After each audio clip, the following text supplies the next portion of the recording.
Gold trusted gold buyers మీరు తాకట్టు పెట్టిన బంగారాన్ని విడిపించి ఈ రోజు ఉన్న మార్కెట్ ధరకు కొనబడను. వెల్కమ్ టు న్యూస్ అండ్ నిజాలు. This is Lumbini.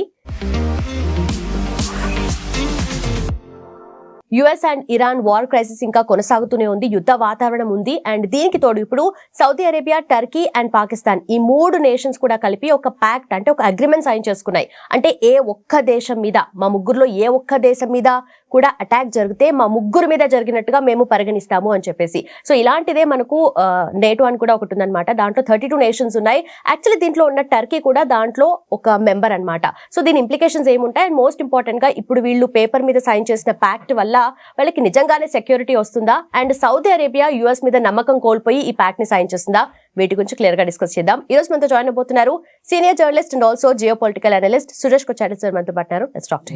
Hello sir, నమస్తే. సో డిఫరెంట్ ఇండికేషన్స్ ఇస్తున్నట్టుగా కనిపిస్తుంది ఈ ప్యాక్ట్ అండ్ మోస్ట్ ఇంపార్టెంట్ గా ఇరాన్ వచ్చేసి ఫైరింగ్ అనేది ఇవన్నీ కూడా కంటిన్యూ అవుతున్నాయి.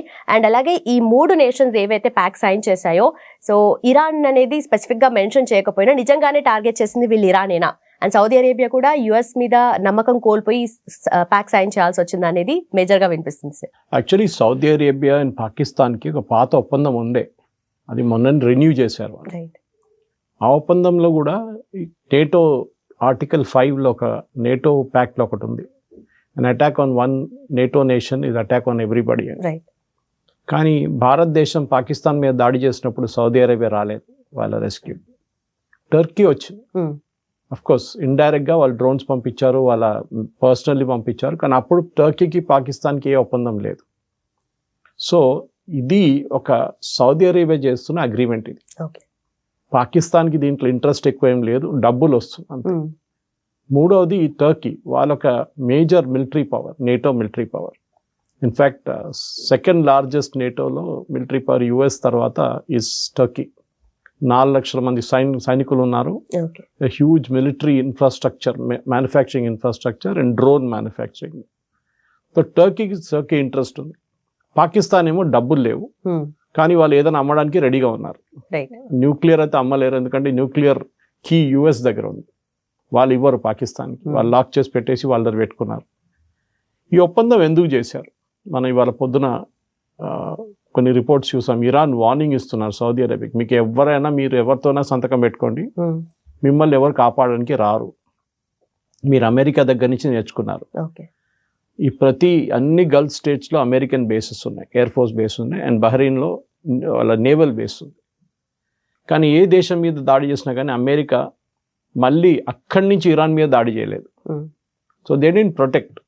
సౌదీ అరేబియా మీద మిసైల్ పడుతున్నప్పుడు సౌదీ వాళ్ళ సిస్టమ్స్ యూజ్ చేసుకున్నారు. యుఏఈ మీద దాడి జరిగినప్పుడు వాళ్ళు ఇజ్రాయెల్ ఐరన్ డోమ్ సిస్టమ్ తెచ్చుకొని ఇజ్రాయలీస్ని వాడుకున్నారు. అక్కడ ఇజ్రాయలీ ఆర్మీ వాళ్ళు వచ్చి కూర్చున్నారు యుఏఈలో. సో యుఎస్ ఎవరిని కాపాడలేదు. ఇది యుఎస్కున్న ఒక పర్పెచువల్ ప్రాబ్లం. వాళ్ళు నేటోతోనే ఇదే ప్రాబ్లం అంటున్నారు, మేము మిమ్మల్ని ఇన్ని సంవత్సరాలు కాపాడుకుంటూ వచ్చాం, మా డబ్బులు ఖర్చు అవుతుంది, మీరు చాలా తక్కువ ఖర్చు పెడుతున్నారు, 1% ఆఫ్ జీడిపి 2% ఖర్చు పెడుతున్నారు, 5% చేయకుంటే మేము అసలు అటు పక్కనకే రాము, we won't come anywhere near NATO అని చెప్పారు. నేటోతో చాలా పెద్ద గొడవ నడుస్తుంది ట్రంప్కి. ఫ్రాన్స్ కానీ జర్మనీ కానీ వీళ్ళ యూకేతో కూడా మీరేం ఖర్చు పెట్టి మీరేం చేయట్లేదు, మీరు హెల్ప్ అడిగితే హెల్ప్ ఇవ్వట్లేదు, NATO is a useless organization, అది ఇది అని చెప్పి ఆయన చాలా మటుకు తిట్టారు. ఇప్పుడు వెస్ట్ ఏషియాలో ఒక షిఫ్ట్ జరుగుతుంది. అంటే మీరు ఆలోచించండి, ఇదే పాకిస్తాన్ ఇరాన్తోని నెగోషియేట్ చేస్తున్నారు, ఇదే పాకిస్తాన్ ఇరాన్తో ఒక బార్డర్ ఉంది, ఇదే టర్కీకి సౌదీతో బార్డర్ ఉంది, ఇరాన్తో బార్డర్ ఉంది. ఇప్పుడు చెప్పండి ఏం జరుగుతుంది రేపు? సపోజ్ జరిగింది కూడా, ఇరాన్ రేపు మళ్ళీ సౌదీ అరేబియా మీద దాడి చేస్తారు, లేకుంటే హూతీలు అన్సరుల్లా హూతీస్ యమన్ నుంచి సౌదీస్ మీద దాడి చేస్తూనే ఉన్నారు కంటిన్యూస్గా. ఇప్పుడు ఈ స్థితిలో రేపు ఒక బాంబింగ్ జరుగుతూనే ఉంది, ఇప్పుడు కూడా మనం మాట్లాడుతుంది. పాకిస్తాన్ వెళ్ళి బాంబ్ చేస్తారా వాళ్ళ మీద? చేయరు. టర్కీ చేస్తారా? చేయరు. ఎందుకంటే యుద్ధం ఎక్స్పాండ్ అయిపోతుంది. అప్పుడు ఇరాన్ ఏం చేస్తారు, లేకుంటే హూతీలు ఏం చేస్తారు, టర్కీ మీద బాంబు వేస్తారు, ఇటు ఇరాన్ ఏమో పాకిస్తాన్ మీద బాంబులు వేసేస్తారు. ఎక్కడ ఇది ఆగదు, ఇది యుద్ధం మళ్ళీ ఎక్స్పాండ్. సో వీళ్ళేమంటున్నారు, ఇట్స్ అ డిఫెన్సివ్ పాస్చర్ అంటున్నారు.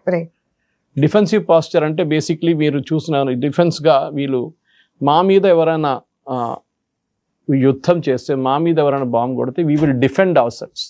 మేము ఒఫెన్సివ్ చేయము, వస్తున్న మిసైల్ని అడ్డుకుంటాం. కానీ ఇరాన్ మీద రిటర్న్ మిసైల్ మేము కొట్టాం. ఇరాన్ చాలా క్లియర్, ఎందుకంటే ఇరాన్ ఒక రీజనల్ పవర్గా పైకి వచ్చింది ఈ యుద్ధంలో. వాళ్ళ దగ్గర బేసిక్లీ ఉన్నది missiles and drones. Air force లేదు, ఆర్మీ లేదు, అంటే ఉన్నదనుకోండి రెవల్యూషనరీ గార్డ్స్, అండ్ నేవీ లేదు. కానీ వాళ్ళు ఇంత పెద్ద పవర్ అయిన యుఎస్ని అడ్డుకున్నారు.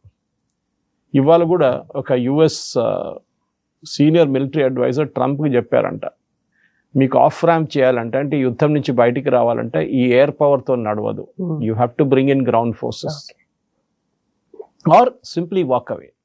అయిపోయింది యుద్ధం, మాకు ఇంకా ఏం లేదని చెప్పేసి బయటకు వచ్చేసేయండి. ఇప్పుడున్న పరిస్థితుల్లో మనం అర్థం చేసుకోవాలంటే గల్ఫ్లో రెండు వైపు నుంచి ఒక అలయన్స్ ఫామ్ అవుతుంది. మీకు గుర్తుంటుంది, సౌదీ అరేబియా మొన్ననే యుఎస్తోనే ఒక న్యూక్లియర్ డీల్ సైన్ చేశారు, ఒక న్యూక్లియర్ పవర్ ప్లాంట్ సెటప్ చేయడానికి. అది ఇప్పుడు యుఎస్ కాంగ్రెస్లో పడింది. యుఎస్ కాంగ్రెస్ ఏమంటున్నారంటే, మీరు ఇది సంతకం పెట్టాలంటే you have to agree to the Abraham accord. Abraham accord ఏంటి? అది ప్రెసిడెంట్ ట్రంప్ ఫస్ట్ టర్మ్లో తీసుకొచ్చిన ఒక అకార్డ్. దాంట్లో ఇజ్రాయెల్ని రికగ్నైజ్ చేయాలి. సౌదీ అరేబియా చేయలేదు, చేయరంటున్నారు. ఆ పరిస్థితుల్లో అది అమెరికన్ కాంగ్రెస్ నుంచి అది పాస్ కాదు. సో అమెరికన్ కాంగ్రెస్ నుంచి ఎప్పుడో సౌదీ అరేబియా మీద డౌట్ ఉంది, ఎందుకంటే అక్కడి నుంచి ఒసామా బిన్ లాదన్ వచ్చారు. Is from the Saudi royal, one of the families, big families, the bin Laden family.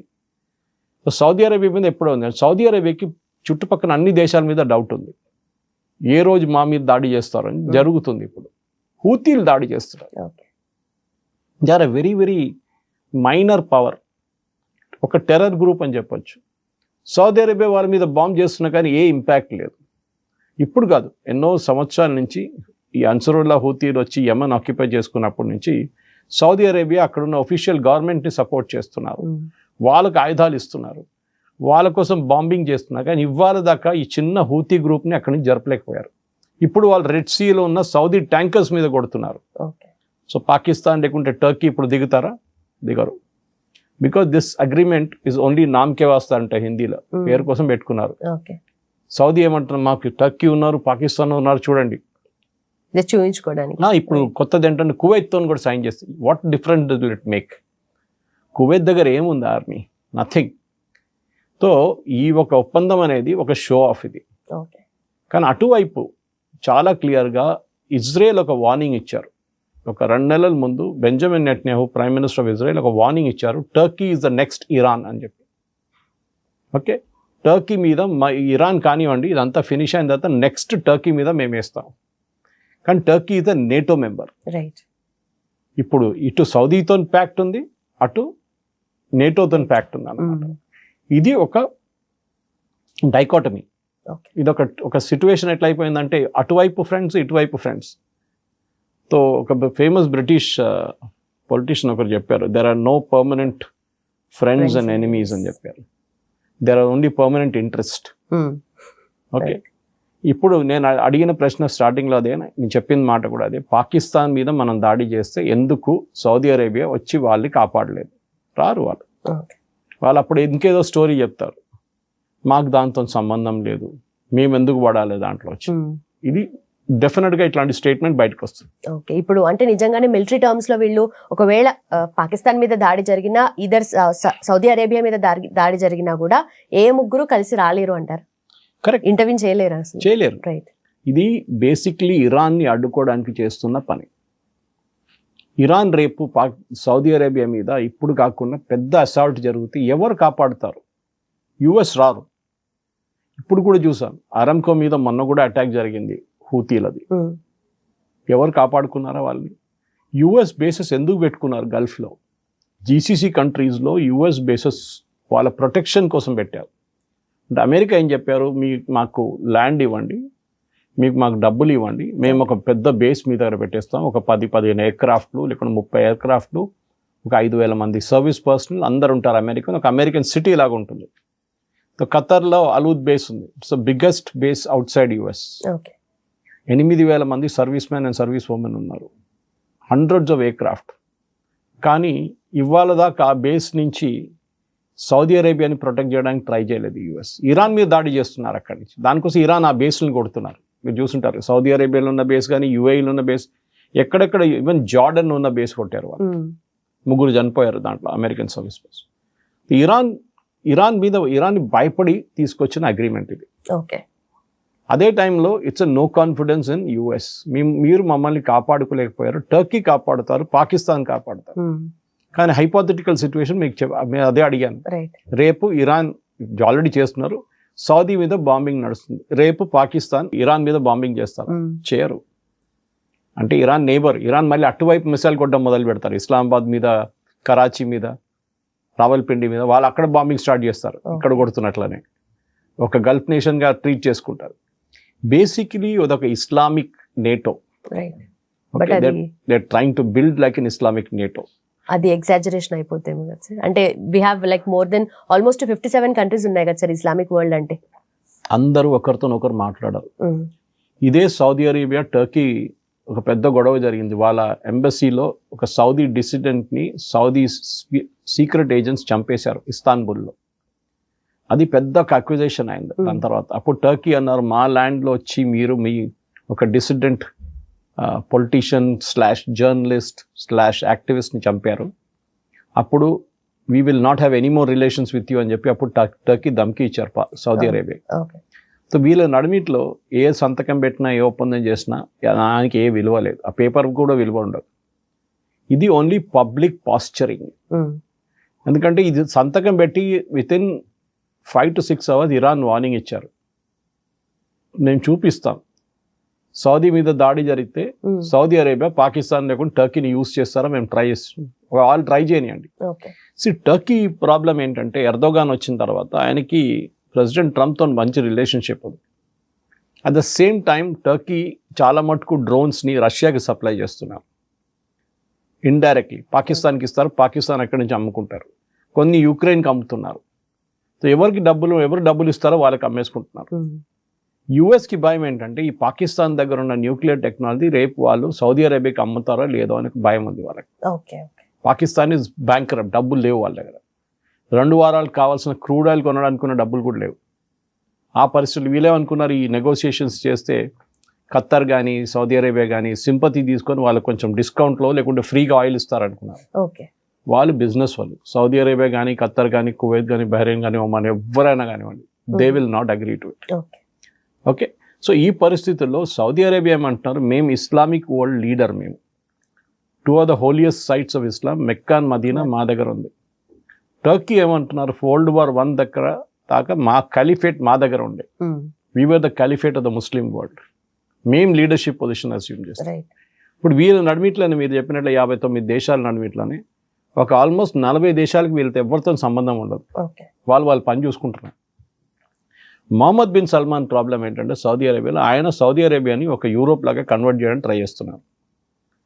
ఇప్పుడు దుబాయ్ లాగా, ఫర్ ఎగ్జాంపుల్ మీరు దుబాయ్కి వెళ్తే మీకు డౌట్ వస్తుంది, is it Dubai or is it Thailand అని. ఓకే, అక్కడ మీకు బుర్కాలు కనిపించవు, ఏముండదు అక్కడ. It's almost like a European city or even like walking in Bangkok అనమాట. అంత మోడర్నైజ్ చేసేసారు దుబాయ్ని. ఒక టూరిజం డెస్టినేషన్గా, ఒక ఇన్వెస్ట్మెంట్ డెస్టినేషన్గా, ఒక అకాడమిక్ డెస్టినేషన్గా షార్జాని మార్చారు. So the United Arab Emirates వాళ్ళు తీసుకొచ్చిన ఒక ఏం చెప్తారు బిజినెస్ మోడల్ని సౌదీ అరేబియా రెప్లికేట్ చేయడానికి ట్రై చేస్తున్నారు. అది వాళ్ళతో కాట్లేదు. ఎందుకంటే ఎంత చేసినా కానీ Saudi Arabia still considered as Islamic nation. వేరే అదే మాట మీరు యూఏఈ దగ్గర విన్నారు. మీరు ఎప్పుడు యూఏఈలో ఇస్లామిక్ నేషన్ అని, షరియా అని అట్లా ఎక్కడ ఏముండదు. అక్కడ దే వెరీ వెరీ మోడర్న్. అక్కడ బ్యాబ్ స్వామినారాయణ మందిర్ ఉంది అక్కడ. నేను దుబాయ్కి వెళ్ళినప్పుడు అక్కడ వెళ్ళాను, అబుదాబీలో. They have everything. సో వాళ్ళకి ఎవరితోని ఏ ప్రాబ్లం లేదు. వాళ్ళకి ఏంటంటే ఒట్టి మా దగ్గర పెట్టుబడి పెట్టండి, మా దగ్గర ఇన్వెస్ట్ చేయండి, మా దగ్గర సర్వర్ ఫార్మ్స్ పెట్టండి, మా దగ్గర డేటా సెంటర్స్ పెట్టండి, మా దగ్గర ఐటీ కంపెనీలు పెట్టండి. ఇదే వాళ్ళకి కావాలి. దుబాయ్ స్టేబుల్గా ఉన్నారు వాళ్ళు. కానీ ఈ అటాక్లో దుబాయ్ మీద కూడా అటాక్ జరిగింది. మనకు తెలిసిందే ఫస్ట్ అటాక్ వాళ్ళ ఎయిర్పోర్ట్ మీద జరిగింది, which is one of the biggest airports in the world. Transit చూస్తే 75 million passengers. ఇప్పుడు ఏం జరిగింది, దాంతో వాళ్ళకి యుఎస్ మీద కాన్ఫిడెన్స్ పోయింది. యుఎస్ బేస్ అబుదాబీలో ఉన్న బేస్ మీద కాన్ఫిడెన్స్ పోయి వాళ్ళు ఇజ్రాయెల్ని తెచ్చుకున్నారు. ఇజ్రాయెల్ అండ్ యుఏఈ వాళ్ళకి ఒక అబ్రహాం అకార్డ్ సైన్ చేశారు, వాళ్ళు రికగ్నైజ్ చేస్తారు. మోస్ట్ ప్రాబ్లీ మిలిటరీ అసిస్టెన్స్ కూడా ఇస్తున్నారు, ఆల్రెడీ ఐరన్ డోమ్ తీసుకొచ్చారు. ఓకే. ఇప్పుడు భారతదేశం యుఏఈ కూడా ఒక సంతకం పెట్టారు, డిఫెన్స్ ప్యాక్ట్ సైన్ చేశాం మనం. సో మీరు ఇట్లానే యాడ్ చేసుకోండి, India UAE defence pact, UAE Israel defence pact. మనకి ఆల్రెడీ ఇజ్రాయెల్తో సంబంధాలు ఉన్నాయి. ఇప్పుడు ఇంకొక ట్రయోక్ అక్కడ తయారవుతుంది. ఓకే. సో దీంట్లో అన్ని ఇస్లామిక్ నేషన్స్ వెళ్తారంటే సౌదీ అరేబియా వైపు వెళ్ళరు. కొంతమందికి టర్కీ నచ్చరు, వాళ్ళకి they was huge doubt on Turkey. అదే టైంలో కొంతమందికి సౌదీ అరేబియా నచ్చదు. ఇరాన్ అయితే ఒక షియా నేషన్. ఇరాన్ వీళ్ళందరు నడిమిట్లో ఆడుకుంటున్నారు, వీళ్ళు నువ్వు ఎక్కువ మాట్లాడితే నీ మీద బాంబు వేసేస్తాను. Though they are becoming a de facto power of Middle East. Saudi Arabia power తగ్గిపోతుంది. This agreement is purely to bring Saudi Arabia back అన్నమాట. అంటే మా దగ్గర పవర్ ఉంది, మా దగ్గర ఆర్మీ ఉండలేదేమో, కానీ టర్కీ లాగా 4 లక్షల మంది ఆర్మీ మా దగ్గర లేదు. టర్కీ లాంటి షిప్ బిల్డింగ్ కానీ మిగతా మిలిటరీ ఇన్ఫ్రాస్ట్రక్చర్ తయారు చేయడంలో మా దగ్గర ఉండదు, ఫెసిలిటీ లేదు. డ్రోన్ ఫెసిలిటీస్ తయారు చేయడంలో లేదు, కానీ వీ హ్యావ్ మనీ. రైట్. ఇప్పుడు సౌదీ దగ్గర మనీ ఉంది, టర్కీ దగ్గర మీరు అన్నట్టుగా మిలిటరీ టెక్నాలజీ ఉంది, అండ్ పాకిస్తాన్ దగ్గర మిలిటరీ మ్యాన్ పవర్ ఉంది. సో ఇప్పుడు ఏ రకంగానూ వీళ్ళు ఒక పవర్ఫుల్ నేను హైపోథెటికల్ సిచ్యువేషన్ చాలా చెప్పాను. ఇది ఒక స్టేట్మెంట్ ఆఫ్ ఇంటెంట్ అంతే. రైట్. యుఎస్కి బేసిక్లీ చూపించడానికి మీ మీద నమ్మకం లేదు, మేము ముగ్గురు చూసుకుంటాం మా పని. కానీ రేపు నేను చెప్పాను చూడండి, మళ్ళీ రేపు పాకిస్తాన్ ఇండియా యుద్ధం జరిగితే వీళ్ళు ఎవరు రారు, టర్కీ వస్తారు. అది ఒప్పందం ఉందో లేదో కానీ టర్కీ సప్లై చేస్తారు. బికాస్ టర్కీ హ్యాస్, దానికోసం టర్కీ పాకిస్తాన్ ఆపరేషన్ సింధూర్లో హెల్ప్ చేసిన తర్వాత మన దగ్గర ఒక గ్రౌండ్ హ్యాండ్లింగ్ కంపెనీ ఉండే టర్కీది. వాళ్ళు మొత్తం ఆల్మోస్ట్ ఆల్ మేజర్ ఎయిర్పోర్ట్స్లో గ్రౌండ్ హ్యాండ్లింగ్ వాళ్ళు చేస్తుంటే, అంటే మీ బ్యాగేజ్ హ్యాండిల్ చేయడంలో, మీ సెక్యూరిటీ క్లియరెన్సెస్లో, అంటే not the CISF kind of security, మిగతాది. అది కాకుండా కార్గో హ్యాండిల్ చేయడంలో, గ్రౌండ్ హ్యాండ్లింగ్ బస్సెస్ ఇదంతా వాళ్ళు ఆపరేట్ చేస్తున్నారు. Over night government of India వాళ్ళ సెక్యూరిటీ క్లియరెన్స్ని రివోక్ చేశారు. వాళ్ళ సీఈఓ మనం ఏడుస్తున్నారు, $50 మిలియన్ పోయింది, మాది పెట్టుబడి పోయింది, మేము ఇంత ఖర్చు పెట్టాము ఇక్కడ ఇండియా మీద, ఎంత హోప్ ఉండే మాకు. మనం ఎందుకండి, why should be trust Turkey? Turkey Kashmir గురించి కూడా చాలా మటుకు స్టేట్మెంట్ ఇచ్చారు దీనికన్నా ముందు కూడా, Kashmir is not a part of India అది ఇదని చెప్పి. సో టర్కీకి పాకిస్తాన్కి చాలా క్లోజ్ రిలేషన్షిప్ ఉంది. టర్కీ లేనిది పాకిస్తాన్ దగ్గర ఉంది, పాకిస్తాన్ దగ్గర లేని టర్కీ దగ్గర ఉంది, which is military manufacturing Turkey దగ్గర ఉంది. పాకిస్తాన్ దగ్గర న్యూక్లియర్ పవర్ ఉంది, కానీ వాళ్ళ దగ్గర మ్యానుఫ్యాక్చరింగ్ లేదు. ఈ డ్రోన్లు ఫర్ ఆపరేషన్ సింధూర్లో మన వైపు యూజ్ చేసిన డ్రోన్స్ అండ్ మిసైల్స్ టర్కీ దగ్గర నుంచి వచ్చింది. సో రేపు కూడా వీళ్ళ రిలేషన్షిప్ కంటిన్యూ అవుతుంది అట్లా. ఇంకొక యుద్ధం జరిగినప్పుడు టర్కీ వాళ్ళు ఉంటారు దాంట్లో. So we should factor that in అనమాట. పాకిస్తాన్ దగ్గర డ్రోన్స్ లేవు అది కాదు, పాకిస్తాన్ టర్కిష్ డ్రోన్స్ తెచ్చుకుంటారు. ఓకే, కానీ ఇరాన్ సంగతి ఏంటి? Because the entire thing revolves down to what is Iran. Iran ఏం చేస్తారు? ఇరాన్ ఈ అలయన్స్ అంతా చూసుకున్న తర్వాత నిన్ననే వాళ్ళు స్టేట్మెంట్ ఇష్యూ చేసి, ఈ పేపర్ అగ్రిమెంట్ ఇది ఏం పనికిరాదు, ఓకే మేము ఎవరిని కావాలంటే వాళ్ళని కొడతాం, మీరు ఒప్పందం చేసి మీరు మా మీద ముగ్గురు కలిసి, ఎందుకంటే వీళ్ళేమన్నారు, attack on 1 is consider attack on 3 NATO article 5, కానీ జరగదు. ఇప్పుడే చూస్తే జరగదు. అది కువైత్ వస్తే అది కూడా వాళ్ళు కూడా ఏం చేయలేరు. వాళ్ళు సద్దాం హుసేన్ వాళ్ళు చూపించారు కువైత్ని ఏం చేయొచ్చు అని, ఆడుకున్నారు ఆయన సద్దాం హుసేన్. తర్వాత యూఎస్ వాళ్ళు వచ్చారు, అక్కడి నుంచి యుద్ధం జరిగింది, అదంతా సెకండరీ, ఆపరేషన్ డెజర్ట్ స్టార్మ్ అంతా. కానీ బేసిక్లీ సౌదీ అరేబియాకి భయం ఉంది, ద రాయల్ సౌత్ ఫ్యామిలీకి చాలా మటుకు భయం ఉంది దట్ ఒకరోజు మమ్మల్ని ఇరాన్ నుంచి ఎక్స్పోర్ట్ చేసిన ఒక రెవల్యూషన్ మా దగ్గర కూడా వచ్చేస్తుంది. ఆల్రెడీ ఇరాక్లో 1/3 of Iraq is with Iran, Iran based ultras, అంటే టెర్రరిస్ట్ అని చెప్పొచ్చు. వాళ్ళు షియాస్, వాళ్ళు ఆల్రెడీ అక్కడ ఉన్నారు. ఇప్పుడు ఆలోచించండి, ఇరాన్ పవర్ ఎక్కడ దాకా వెళ్తుందని. హూతీలు వాళ్ళ మనుషులు యమన్లో కూర్చున్నారు, హెజ్బుల్లా లెబనన్లో కూర్చున్నారు, గాజాలో హమాస్ ఉన్నారు. ఇరాన్ వాళ్ళ పవర్ ఎక్స్పాండ్ చేస్తున్నారు. సౌదీ అరేబియా కూడా అదే చేస్తున్నారు. వాళ్ళు యమన్లో పెట్టుబడి పెట్టారు, యమన్లో వాళ్ళ అఫీషియల్ గవర్నమెంట్కి ఎయిర్క్రాఫ్ట్, వాళ్ళకి కావాల్సిన మిలిటరీ హార్డ్వేర్, వాళ్ళకి కావాల్సిన డబ్బులు అంతా ఇస్తున్నారు, కానీ ఎక్స్పాన్షన్ జరగట్లేదు ఎక్కువ. ఈటే అటువైపు యుఏఈ వాళ్ళ ఇన్ఫ్లుయెన్స్ ట్రై చేస్తున్నారు. జిబూటీలో వెళ్ళారు, సొమాలీల్యాండ్లో వాళ్ళు పెద్ద రిపబ్లిక్ ఆఫ్ సొమాలీల్యాండ్ రికగ్నైజ్ చేసి వాళ్ళ దగ్గర ఒక పెద్ద ఎయిర్ ఫోర్స్ బేస్ బిల్డప్ చేశారు, ఒక డీప్ వాటర్ పోర్ట్ బిల్డప్ చేశారు. ఈ గల్ఫ్లో ఉన్న దేశాలందరూ వాళ్ళ ఇన్ఫ్లుయెన్స్ వాళ్ళ దగ్గర నుంచి బయటికి ఎక్స్పోర్ట్ చేయడానికి ట్రై చేస్తున్నారు. టర్కీకి కర్డ్స్కి పడదు, సిరియాకి కర్డ్స్కి పడదు, ఇరాక్ కర్డ్స్ ప్రాబ్లం ఉంది, ఇరాన్ కూడా కర్డ్స్ ప్రాబ్లం ఉంది. At the same time curd ఏమో మేము రిపబ్లిక్ ఆఫ్ కర్డిస్తాన్ అని చెప్పి మేము డిక్లేర్ చేసుకుంటాం అని చెప్పారు. వీళ్ళు ముగ్గురికి నచ్చదు అది. సో వీళ్ళ నడిమిట్లోనే చాలా కాంట్రడిక్షన్స్ ఉన్నాయి. ఎందుకంటే ఇక్కడ డెమోక్రసీ అని మీకు చాలా తక్కువ కంట్రీస్లో కనిపిస్తుంది. బహుశా ఒక లెబనాన్లో కొంచెం ఉంది, ఇరాక్లో ఉంది అని చెప్తే ఉంది అంతే, కానీ not a real democracy. Egypt, yes, రేపు in fact Egypt also will come into this alliance అంటున్నారు. ఈజిప్ట్కి ఎప్పుడు భయం ఇజ్రాయెల్ని, వాళ్ళు ఎప్పుడు 6 Day War మర్చిపోలేదు ఇవాళ దాకా. అప్పుడు నాసర్ ఉండే, దాని తర్వాత అన్వర్ సదాత్ వచ్చారు. కానీ నాసర్ టైంలోనే ఇజ్రాయెల్ ఆల్మోస్ట్ ఫినిష్ చేసేసారు ఈజిప్ట్. సైనా పెనిన్సులా గుంజుకున్నారు ఇజ్రాయెల్ దగ్గర, సారీ ఈజిప్ట్ దగ్గర నుంచి. ఇజ్రాయెల్ని భయపడుతున్నారు వీళ్ళందరూ. బేసిక్లీ ఈవెన్ సౌదీకి ఉన్న భయం అదే. రేపు మేము ఇరాన్ లాగా తయారైతే మమ్మల్ని ఇజ్రాయెల్ డిస్పోజ్ చేసేస్తారు, మా దగ్గర ఏదో గొడవ చేపిస్తారు వాళ్ళు. సో ఈ రాయల్ ఫ్యామిలీస్ ఎక్కడెక్కడ ఉన్నారు, అండ్ గల్ఫ్ మొత్తం రాయల్ ఫ్యామిలీసే, వాళ్ళందరికి భయం ఏంటంటే ఏదో ఒక రోజు మమ్మల్ని ఫినిష్ చేసేస్తారు. నేపాల్లో జరిగినట్లనే అక్కడ మొత్తం రాయల్ ఫ్యామిలీని ఒక రాత్రికి రాత్రి వైపౌట్ చేసేసారు. అది మా దగ్గర కూడా జరగవచ్చు ఒక రోజు. దీనికన్నా ముందు కూడా జరిగింది కాల్పులు, ప్యాలెస్ లోపల కాల్పులు జరిపిన కేసెస్ ఉన్నాయి మిడిల్ ఈస్ట్లో. మిస్టీరియస్ డెత్స్ జరిగిన కేసెస్ ఉన్నాయి. History May repeat it self, చెప్పలేము మనం అనమాట. Okay okay, right sir. And ఇక్కడ యుఎస్ స్టాండ్ ఏమైంటుంది? ఇంకా ట్రంప్ దీని గురించి మాట్లాడలేదు, అండ్ ఆల్సో మీది మీరు చూసుకోండి అన్నట్టుగా అలాంటి స్టేట్మెంట్స్ కూడా ఏం వినిపించట్లేదు అసలు. ట్రంప్కి ప్రాబ్లం ఏంటంటే ఆయనకి ఆయన ప్రాబ్లమ్స్ ఉన్నాయి అన్నమాట. రైట్, ఆయనకి ఆయన ప్రాబ్లమ్స్ సార్ట్అవుట్ చేయడానికి టైం లేదు. నేటోతోనున్న గొడవ, స్ట్రెయిట్ ఆఫ్ హార్మోస్, వాళ్ళ దగ్గర మ్యూనిషన్స్ చాలా మటుకు తగ్గిపోయింది, అక్కడ ఉన్న ఆయిల్ ప్రైసెస్. సో ట్రంప్కి political problems, economic problems, plus ఈ గల్ఫ్లో ఉన్న ఇష్యూస్ అన్నీ వచ్చి తల మీద పడ్డది. So he is looking for a way out. రేపు ఇది కూడా జరగచ్చు. వీళ్ళందరినీ పిలిచి ట్రంప్ అంటారు, నాకు తెలియదు, ఇప్పుడు వీళ్ళు ముగ్గురు సంతకం పెట్టుకున్నారు కదా, మీరు ఇక్కడ ముగ్గురు పెట్టుకున్నారు కదా, మీకు నేను ఇక్కడి నుంచి వెళ్ళిపోతున్నా, మీరు చూసుకోండి, నాకు తెలియదు. వై యుఎస్ ఇంట్రెస్ట్ ఎందుకు వచ్చింది, ఒపెక్ ఎందుకు పెట్టారు మీకు గుర్తుంటుంది. Organization of petrol exporting countries అని ఒక కార్టెల్ ఉంది. వీళ్ళు డిసైడ్ చేస్తుండే ముందు, ఇప్పుడు జరగట్టు ఎక్కువ ఇన్ఫ్లుయెన్స్ లేదు ఇప్పుడు, ఎందుకంటే US is now the #1 producer of oil. ఆ టైంలో యుఎస్ 15th పొజిషన్లో కూడా లేకుండే. తర్వాత వాళ్ళు షేల్ ఆయిల్ డిగ్రీజింగ్ మొదలు పెట్టినప్పుడు then their oil capacity started increasing.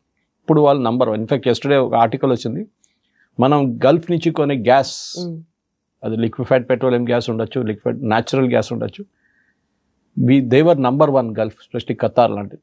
Now US is #1 supplier to India. Distance ఎక్కువ ఉంటుంది మనకి తీసుకురావడానికి, కానీ స్టెబిలిటీ ఉంటుంది, మీకు టెన్షన్ లేదు. రేపు మళ్ళీ స్ట్రెయిట్ ఆఫ్ హార్మోస్ బంద్ అయిందో, మళ్ళీ ఓపెన్ అయిందో, మళ్ళీ బంద్ అయిందో, మళ్ళీ ఓపెన్, ఆ టెన్షన్ లేదు. వీఆర్ లుకింగ్ ఫర్ ఈవెన్ ఒమాన్లో కూడా same thing. Oman has more gas, వాళ్ళ దగ్గర ఆయిల్ తక్కువ. ఇప్పుడు ఒమాన్ స్ట్రెయిట్ ఆఫ్ హార్మోస్లో లేదు కదా, ఒమాన్ ఒకవైపు ఉంది, కానీ అటువైపు మన వైపు ఉన్న దాంట్లో అక్కడి నుంచి ఓపెన్ ఉంది. మనం తీసుకెళ్ళి డైరెక్ట్ మనం ముంబైకో లేకుంటే అహ్మదాబాద్ తీసుకెళ్ళిపోవచ్చు. జామ్నగర్ రిఫైనరీ కానీ, ఈవెన్ మ్యాంగ్లూర్ వైపు తీసుకెళ్తే మ్యాంగ్లూర్ రిఫైనరీ ఉంది. సో మన ఇంట్రెస్ట్ చూసుకుంటున్నాం. ఇప్పుడు గల్ఫ్లో కూడా మనకు కూడా ఒక స్టేక్ ఉంది. దానికోసం యుఏఈ మన దగ్గర, యుఏఈ మీకు గుర్తుంటుంది, Zayed came all the way to India for just 3 hours. అందరు అడిగారు, ఆయన ఏదో ఎక్కడి నుంచి వస్తూ ఆగలేదు. ఆయన ఎందుకు వచ్చారు 3 hours? అంత అర్జెంట్ ఏమొచ్చింది? ఆయనకు ప్రాబ్లం ఉండే అక్కడ. He also had a security issue. ఆయనకు అష్యూరెన్స్ ఉండాలి, రేపు ఏమైనా జరిగితే మమ్మల్ని కాపాడుకోండి, ఎందుకంటే మేము 7 ఎమిరేట్స్లో ఉన్నాం. ఓకే, అక్కడ each one has his own prince, కానీ ఓవరాల్ ఒక గవర్నింగ్ కౌన్సిల్ ఉంది వాళ్ళకి. సో దానికోసం తర్వాత మోదీ గారు వెళ్ళినప్పుడు, మోదీ గారు కూడా 3 hours వెళ్ళారు అక్కడ. మన 2 months ago ఒప్పందం చేశారు, సెక్యూరిటీ ప్యాక్ట్ చేశారు. అది ఇజ్రాయెల్తో ఒక ప్యాక్ట్, అటువైపు యుఏఈతో. మీరు ఆలోచించండి, ఒక ఇస్లామిక్ నేషన్ ఇజ్రాయెల్ని రికగ్నైజ్ చేయడం అంటే ఎంత పెద్ద ప్రాబ్లం ఉండొచ్చు ఆ దేశానికి, కానీ యుఏఈ దానికి ఈజీగా అడ్డుకున్నారు, నో ప్రాబ్లం. వాళ్ళు అన్నారు, మా సెక్యూరిటీ మేము చూసుకోవాలి. అది చూడండి, ఇంగ్లీష్లో అంటారు, even you can do a deal with the devil అంటారు, అట్లా అన్నమాట. అది మన దగ్గర మన ఆర్మ్స్ కొనుక్కుంటారు ఇప్పుడు చెప్తున్నారు, మన దగ్గర ఉన్న మిసైల్స్ కానీ డ్రోన్స్ కానీ. ఎందుకంటే ఖర్చు చాలా ఎక్కువ, యూఎస్ దగ్గర నుంచి కొంటే ఖర్చులు ఎక్కువ, చైనా దగ్గర నుంచి కొంటే రిలయబిలిటీ తక్కువ. రేపు చైనా ఇస్తారో లేదో తెలియదు. రష్యా దగ్గర ఇప్పుడు వెళ్ళలేము, వాళ్ళ మిలిటరీ ఇన్ఫ్రాస్ట్రక్చర్ మొత్తం కంప్లీట్గా అండర్ ప్రెషర్. సో ఒక రిలయబుల్ సోర్స్గా ఇండియా నుంచి తీసుకోవచ్చు. ఇప్పుడు ఇజ్రాయెల్ ఏమంటారు, మా మిసైల్ ఫ్యాక్టరీస్ ఇండియాలో ఉన్నాయి, డ్రోన్ ఫ్యాక్టరీస్ ఇండియాలో ఉన్నాయి, మాది 3-4 కంపెనీలు మా దగ్గర ఇండియాలో ఇప్పుడు తయారు చేస్తున్నారు, మీరు వాళ్ళ దగ్గర నుంచి కొనుక్కోండి, and you will get it at 1/4 of the cost which US is giving. ఒక పేట్రియట్ మిసైల్ యూఎస్ నుంచి ఒక డ్రోన్ని కొట్టడానికి $1 million కాస్ట్. వాళ్ళు పంపిస్తున్న డ్రోన్ $20,000 నుంచి $30,000. ఆలోచించండి, అక్కడే పోయింది ఎకనామిక్ ఆఫ్ స్కేల్. సో ఇప్పుడు ఇజ్రాయెల్ దగ్గర నుంచి చాలా మటుకు యుఏఈ వాళ్ళ టెక్నాలజీ, ఎందుకంటే యుఏఈ కావాల్సింది ఏంటంటే హెల్త్ కేర్ టెక్నాలజీ కావాలి, వాళ్ళకి మిలిటరీ టెక్నాలజీ కావాలి. అది వాళ్ళ దగ్గర పెట్టుబడి పెట్టి కంపెనీలు పెడితే కూడా they are more than happy. So Israeli companies పిలిపించుకుంటున్నారు వాళ్ళు. And Israel has the largest number of active startups in the world అన్నమాట.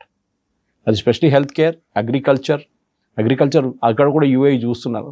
Something very similar desert like situation ఉంది ఇజ్రాయెల్లో కూడా, కానీ వాళ్ళు ఎట్లా కన్వర్ట్ చేసుకున్నారు దాన్ని. వన్ ఆఫ్ ద చాలా మటుకు మోస్ట్ ప్రొడక్టివ్ అగ్రికల్చర్ నేషన్స్ లోకంలో ఎక్కడైనా చూసినా కానీ. చంద్రబాబు నాయుడు గారు కుప్పం తీసుకొచ్చారు వాళ్ళని.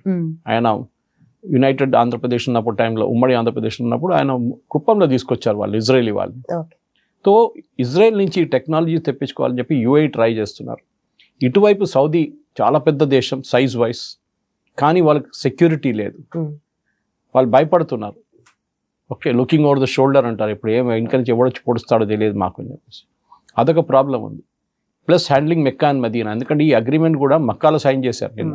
It is very indicative. ఎందుకు ఓకే, వాళ్ళు రియాద్లో సైన్ చేస్తే ఇంకో మాట, మెక్కాలో సైన్ చేశారు. సో బట్ సౌదీ అంటున్నారు మేము ఇంకా డీటెయిల్స్ రిలీజ్ చేయలేదు. యాక్చువల్ బెస్ట్ పార్ట్, ఈ అగ్రిమెంట్ డీటెయిల్స్ ఎక్కడ రిలీజ్ చేయలేదు ఇంకా. ఇప్పుడు బయటకు వస్తుంది అంతా ఊహాగానాలు అనమాట. ఇది attack on one is consider attack on, ఆ స్టేట్మెంట్ అగ్రిమెంట్లో ఇప్పుడు దాకా బయటికి రాలేదు. బట్ ఇది జాయింట్ డిఫెన్స్ అగ్రిమెంట్ గానే చెప్తున్నారు అంతే. అండ్ డిఫెన్సివ్ అగ్రిమెంట్, ఒఫెన్సివ్ కాదంట. So this is a kind of ఒక ఇన్సూరెన్స్ తీసుకున్నారు అంతే. రేపు ఆ ఇన్సూరెన్స్ క్లెయిమ్ సెటిల్ చేస్తారో లేదో మనకు తెలియదు. This is what is going to happen అన్నమాట. Okay, right sir. And also talking about Trump again, so midterm elections వస్తున్నాయి కాబట్టి ఆ ప్రెషర్ లో ఎక్కువగా ఉన్నాడు కాబట్టి అగైన్ నవంబర్లోనే. సో ఇవన్నిటికి తోడు వీటి యాడ్ అవుతున్నాయి కదా ట్రంప్ కి. సో ఏదో ఒక రకంగా దాని నుండి బయటపడాలని చూస్తున్నారు. Trump is desperate. ఆయన సిచ్యువేషన్ చూడండి, ఒకవైపు ఆయుధాలు మ్యూనిషన్స్ తగ్గిపోయింది, patriot missiles almost down to about 700 అంటున్నారు. ఆ 700 డిస్ట్రిబ్యూట్ చేశారు. 700 యూఎస్ దగ్గర లేదు, అది జార్డన్లో ఉన్న బేస్లో ఒక 200 ఉండొచ్చు, యూకేలో ఉన్న బేస్లో ఉండొచ్చు, జర్మన్ బేసెస్లో ఉండొచ్చు, సైప్రస్లో ఉన్న బేస్లో ఉండొచ్చు, మళ్ళీ గల్ఫ్లో ఉన్న బేసెస్. సో యూఎస్ దగ్గర ఉన్న మిసైల్ 200 కూడా ఉండవు. రేపు ఒక రోజుకి 100 మిసైళ్ళు ఇరాన్ కొట్టారనుకోండి, 100 డ్రోన్లు కొట్టారు, ఎట్లా అడ్డుకుంటారు యూఎస్? వాళ్ళ వార్షిప్ వ్యతిరేకంగా వాళ్ళ వార్షిప్ సైడ్లో పంపిస్తారు, వార్షిప్ ఎదురుగా వాళ్ళ ఎయిర్క్రాఫ్ట్ క్యారియర్ మీద కొడతారు, అడ్డుకోవాలి కదా. So they need to use this missiles. ఇప్పుడు వాళ్ళ ప్రొడక్షన్, కానీ ట్రంప్ అంటున్నారు మా దగ్గర చాలా ఉన్నాయి missiles. But at the same time Pete హెస్గెత్ అంటున్నారు, వాళ్ళ వార్ సెక్రటరీ, చాలా క్లియర్గా వాషింగ్టన్ పోస్ట్ వచ్చిన స్టోరీలో కాదు, పెద్ద ఒక ఆర్గ్యుమెంట్ జరిగింది క్యాంప్ డేవిడ్ క్యాబినెట్ మీటింగ్లో. ప్రెసిడెంట్ ట్రంప్కి కోపం వచ్చింది, why was the kept in the dark అని అడిగారు. సో చాలా మటుకు ట్రంప్ మీద ఉన్న ప్రెషర్ ఉంది. ఇప్పుడు వాళ్ళ జనరల్స్ అంటున్నారు వే అవుట్, ఆఫ్ ర్యాంప్ ఉన్నది, ఇస్ ఓన్లీ వేస్. మీరు గ్రౌండ్ ఫోర్స్ కమిట్ చేయాలి, కార్గ్ ఐలాండ్ లాంటి ఐలాండ్ పట్టుకోవాలి, కెషమ్ ఐలాండ్ పట్టుకోవాలి, బందర్ అబ్బాస్ ఆక్యుపై చేయాలి. ఇది చేస్తేనే మీరు ఒక ఈ యుద్ధానికి ఒక ఎండ్ తీసుకురావచ్చు. ఈవెన్ తెహరాన్లో రేపు మీరు గ్రౌండ్ ట్రూప్స్ దింపాల్సి వస్తుంది, అప్పుడే మార్పు వస్తుంది. ఎందుకంటే నిన్న రాత్రి నుంచి ఇంకొక స్టోరీ స్టార్ట్ అయింది, దట్ ముస్తఫా ఖమీనీ లేడు, పోయిండని చెప్పేసి, ఈ సో సీరియస్లీ ఇల్ అని చెప్పి వాళ్ళే కన్ఫర్మ్ చేస్తున్నారు. ఇరానియన్ క్రిటికల్ ఉన్నారు, వెరీ వెరీ క్రిటికల్ స్టేట్ అని. సో మాట్లాడడం అయిపోయిందని కొంతమంది మొదలుపెట్టారు ఇరాన్లో. సో ఆ స్టోరీ ఇంకా వస్తుంది. There it's a major difference. ఒక్కసారి ముస్తఫా ఖమీనీ లేదని తెలిస్తే then Israel will go all out.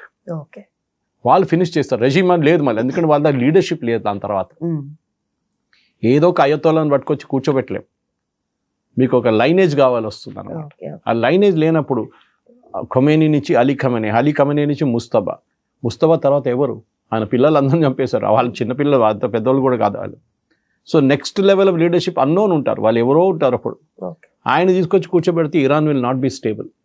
So next 10 రోజుల్లో ఇఫ్ అలీ ఖమేనీ చనిపోయారని న్యూస్ బయటకు వస్తే, ఈవెన్ గాలిబాఫ్ అంటున్నారు వాళ్ళు స్పీకర్, కలవడానికి చాలా కష్టం ఆయన్ని, it's extremely difficult to meet him అంటారు. అంటే ఆయన లేడనమాట, or is so badly injured, ఎవరు ఆయన్ని కలవలేక. ఒక స్టేట్మెంట్ ఇష్యూ చేస్తాడు, ఒక ప్రెస్ నోట్ ఇష్యూ చేస్తే కానీ ఆయన బయటికి ఇవ్వాలదాకా కనిపించలేదు. Okay okay. అదొక పెద్ద డౌట్ ఉంది. సో ప్రెసిడెంట్ ట్రంప్కి ఇదొక మేక్ ఆర్ బ్రేక్ మూమెంట్ వచ్చేస్తుంది. ఈ న్యూస్ కన్ఫర్మ్ అయితే then he might put ground troops or quietly withdraw. ఎందుకంటే ఇప్పుడు స్ట్రేట్ ఆఫ్ హార్మూజ్ ఓపెన్ చేశారు, టోల్ కలెక్ట్ చేయమంటున్నారు, మళ్ళీ యుఎస్ షిప్స్ వెళ్ళిపోయింది అనుకోండి, మళ్ళీ ఇరాన్ మొదలు పెడతారు వాళ్ళ డ్రామా, అప్పుడు మళ్ళీ తిరిగి రావాలన్నా these questions will come up. కానీ ఒకసారి స్ట్రేట్ ఆఫ్ హార్మూజ్ ఓపెన్ చేస్తే ఆయిల్ 70కి వచ్చేస్తుంది. అది అన్ని దేశాలకి ఒక రిలీఫ్గా వచ్చేస్తుంది అనమాట. సో చూద్దాం, నెక్స్ట్ ఒక 72 hours will be very crucial for యుద్ధం ఆగుతుందా లేదా. Right sir, thank you so much. Thank you very much.